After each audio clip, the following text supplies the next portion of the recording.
Time to get this wheel painted.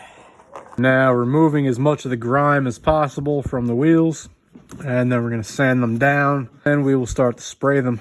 Once again, I'm going to be using my handy dandy iron lac. This right here is going to look so good in the car. Let's get this on now. Oh, that looks so much better. All right. So we have the grill on. I'm about to back the car out so we can take a look at it.